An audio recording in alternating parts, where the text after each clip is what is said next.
Welcome to Nonprofit Nuggets. Today I would like to talk about delegation.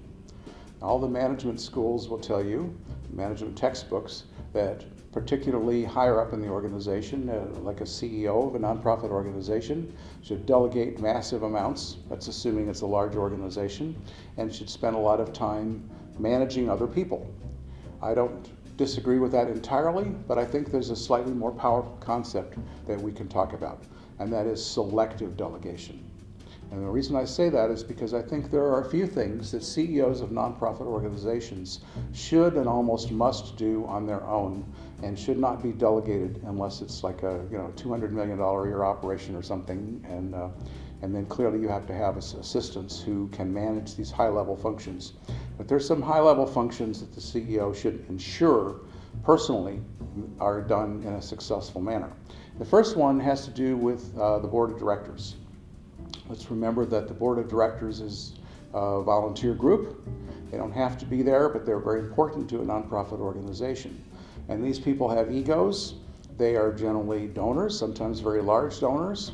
They are the managing group of the organization at the policy level. And in fact, the board of directors collectively is the boss of the CEO. So the CEO ignores the bosses at his or her own peril. And I have seen examples of where the board of directors is treated as sort of an appendage to the organization, and they come in once a month or once every other month, and the minutes aren't done correctly, and the reports are not finished, or the reports that the board of directors wants are not provided. The board of directors or individual members thereof get frustrated. They don't give as much money as they would otherwise give, and so on. There are a lot of reasons why a board of directors needs to be treated with kid gloves, and that's the CEO's job. It should not be delegated. I've seen things just go terribly wrong when that happens, when the CEO ignores the board. Another thing that a CEO should do is have very close relationships with key donors. And key donor would generally be, of course, the larger donors. And depending on how large an organization we're talking about, a key donor could be at a $500 level or a $1,000 level or maybe even a $1 million level. But these are people who support the bread and butter of the organization. They provide the resources that make it work. Key donors typically want high-level contact with the organization. They may enjoy a tour from a program manager, but they want to be able to pick up the phone and call the CEO and get an answer.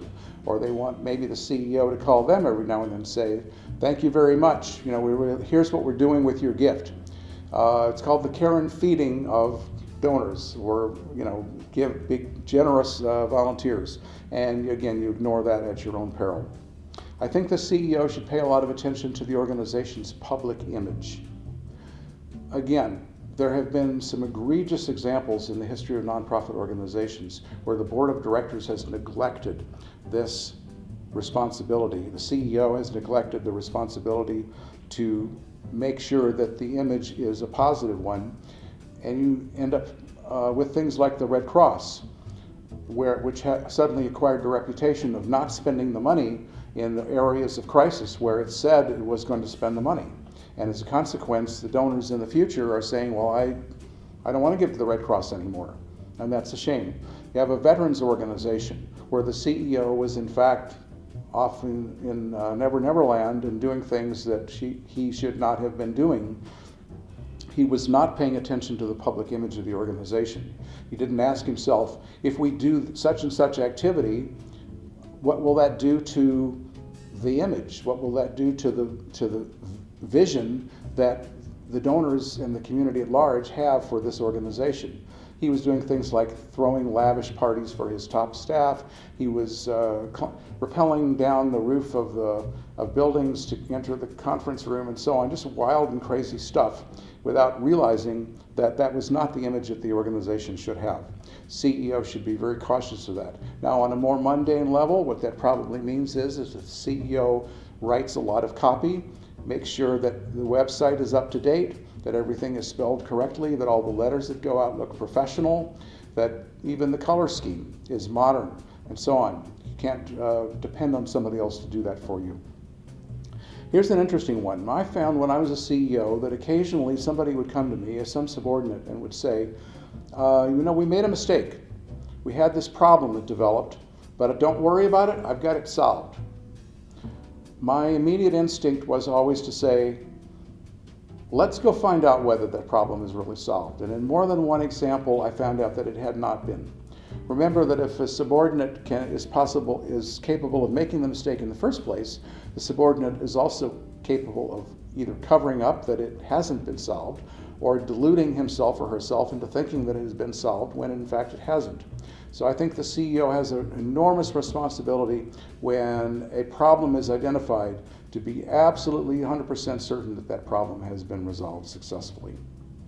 Another thing I've found as CEO, former CEO, is that internal consistency in the application of policies of the organization is very important.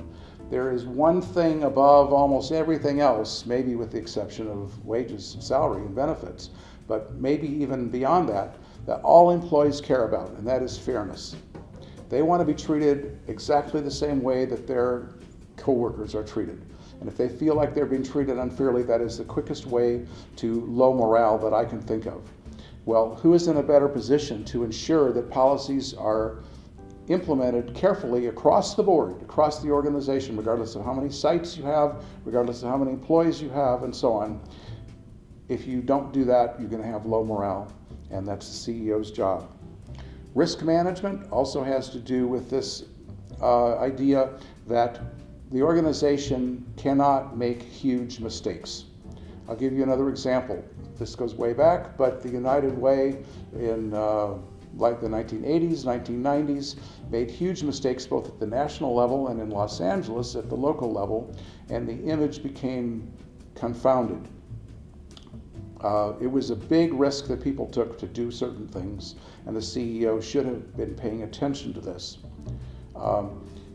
If you run an organization, let's say, that transports clients of a certain nature, and you have an accident, a bus accident, and one of your clients is killed, and it turns out that the driver was drinking, unfortunately I don't know any examples where this actually happened, but it's certainly possible that it could happen. That would be an example of risk management that went awry. And you don't want your name on the front page of the newspaper saying client X was killed because one of your drivers wasn't following the rules. You need to make sure that people understand the rules, feel that they're going to abide by them. Finally, I think one of the things the CEO should not delegate is areas of personal expertise. You have CEOs who are wonderful public speakers. There's no reason why they should not be the face of the organization. They should go out and speak and embrace the mission of the organization in such a way that everybody feels wonderful about this organization. My predecessor at an organization that I used to work for was like this. She could just spin the golden phrases. So it was important that she do that. Now, other people, I was a pretty good writer, and so when we wrote grant proposals for $1 million or maybe more, I was always the last person to see that grant proposal because I helped craft it and I knew that I could write it in such a way that it would be very convincing. So just to summarize, I think remember that the concept here is one of selective delegation. There's some things that can and should be delegated, and of course they need to be monitored, and that's a whole different issue. That's another episode of Nonprofit Nuggets. We can't talk about that right now. But in general, the CEO should say, here are things I'm going to delegate, I'm going to put that in this bucket. Here are some things I should not delegate. These are important enough for me to do personally.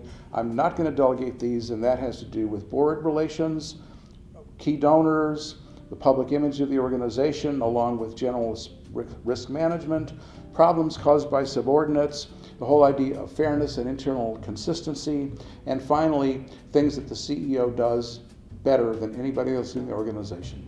So thanks for tuning in to Nonprofit Nuggets. Be sure and subscribe if you like this series. Thank you very much.